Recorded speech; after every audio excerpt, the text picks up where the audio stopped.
ભાઈ આખા ગુજરાતમાં સૌથી મોટામાં મોટું પંખીઘર જોઈએ તો આપણા ઘુમાસણમાં આવેલું છે. તો જય માતાજી મિત્રો, આપણા નવા વ્લોગ વિડીયોની અંદર સ્વાગત છે તમારા બધાનું. ભાઈ આ તમે પાછળ જોઈ શકો, ભાઈ ગુજરાતમાં સૌથી મોટામાં મોટું પંખીઘર જે આપણા ઘુમાસણમાં મહેસાણા જિલ્લાના કડી તાલુકાના ઘુમાસણ ગામે આવેલું છે. તો ભાઈ આખા જે મતલબ કે આ પંખીઘર એનો આખો વ્લોગ વિડીયો બતાવી તમે વિડીયોના એન્ડ સુધી બને રહેજો અને ચેનલ પર નવા ચેનલ સબસ્ક્રાઈબ કરી લેજો. હાડો તો ભાઈ આ છે આપણે પંખીઘરમાં એન્ટર થવાનો ગેટ. તો ચલો ભાઈ અંદર એન્ટ્રી લઈએ. બસ આ ગેટની અંદર એન્ટર થઈ જઈએ અને તો ભાઈ તમે અંદર એન્ટર થો ને એટલે વચ્ચે રસ્તો ને આજુબાજુ ઘાસ ઉગેલું હોય, ભાઈ લીલુંછમ એવું ઘાસ ઉગેલું હોય અને વચ્ચે રસ્તો ને આજુબાજુ ઝાડવા વાયેલો હોય. ભાઈ એટલી ઠંડક હોય ને ભાઈ, ગમે તેટલો તાપ પડે પણ તમે અહીંયા આવો ને એટલે તમને એટલી ઠંડકનો અહેસાસ થઈ જાય અહીંયા. તો હવે આપણે અંદર જઈએ અને તમને ભાઈ જે શિવલિંગ આકારનું મોટું વિશાળ પંખીઘર ને તમને બતાવીએ.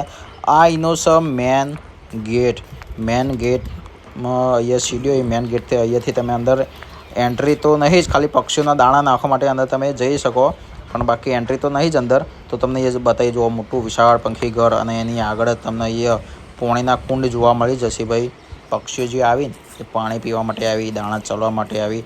તો આપણે આખો ગોળ રાઉન્ડ મારીએ પક્ષીઘરનો. ભાઈ આજુબાજુ બોર્ડર મારી લે ને આ ટાઈપના બધા છોડવાઓ વાયેલો છે, અલગ અલગ ફૂલ ને બધો અલગ અલગ મસ્ત સારા એવા ફૂલ ને બધો વાયેલો છે. અને જુઓ આ ટાઈપનું મોટું વિશાળ પંખીઘર તમને અહીંયા જોવા મળી શકે. જુઓ અત્યારે હાલમાં તમને અહીંયા પક્ષીઓ તમને ઉડતો દેખાતો હશે. ભાઈ એટલો રોજનો હજારો પક્ષીઓ દાણા ચરવા માટે અને વસવાટ કરવા માટે આવતા હોય. અને ભાઈ અહીંયા જુઓ ગાર્ડન પર તમને અહીંયા જોવા મળી જશે. ભાઈ ઘણી બધી પબ્લિક વિઝિટ માટે આવતી હોય. ચમકે મોટું પંખીઘર ભાઈ આપણા કડી તાલુકાના નહીં, ભાઈ આપણા આખા ગુજરાતમાં તમને આવો મોટું પંખીઘર તમને ચોય જોવા નહીં મળે. અને ભાઈ અહીંયા તમને નોટિસ જોવા મળી જશે કે ભાઈ છોડવા તોડવા નહીં. ભાઈ જે આ વિશાળ પંખીઘર ને એની તો ઘણી વાર હું મતલબ કે વિડીયો શૂટ કરવા માટે આવતો હોઉં. જેમ કે આપણા ભાઈ ઘુમાસણમાં જ રહીએ અને ઘુમાસણની ખાસી બધી પબ્લિક ભાઈ હોજના ટાઈમે અહીંયા જોવા પણ આવતી હોય. વિશાળ મોટું પંખીઘર જોવા તમને અહીંયા મળી જશે. ભાઈ જે ટાઈપના આપણે ઘરમાં પાણી પીવા માટે પેલો માટલો વાપરે ને એ જ ટાઈપના તમને અહીંયા માટલા તમને જોવા મળશે. આપણે ગણી નાખીએ એટલો બધા માટલો તમને અહીંયા જે પંખીઘરની અંદર સેટઅપ કરેલો એ ટાઈપનો. પાછળની સાઈડ પણ મસ્ત વૃક્ષો વાયેલા છે, ગાર્ડન હ અને જો જોરદાર લાગે ને પંખીઘર. ભાઈ જે આ પંખીઘર બનાવવામાં ભાઈ એટલો બધો ખર્ચો કરવામાં આવ્યો છે ને ભાઈ, બહુ બધો ખર્ચો થઈ ગયો આ પંખીઘર બનાવવા માટે.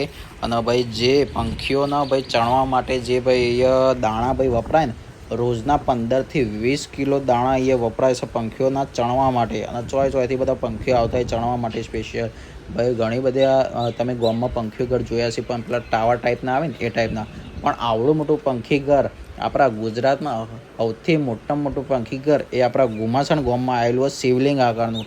તમે બે ઘડી તમે જોજો પંખીઘરના, તમને એવું જ લાગશે કે આ કોઈ મોટું શિવલિંગ હોય. પણ શિવલિંગ આકારનું પંખીઘર અહીંયા તમને આવેલું છે આપણા ઘુમાસણમાં. અને અહીંયા બાજુમાં જુઓ મસ્ત ચારેય બાજુ મતલબ કે પંખીઘરના આજુબાજુ ચારેય બાજુ તમને ગાર્ડન જ જોવા મળશે અને બહુ મસ્ત વાતાવરણ હોય.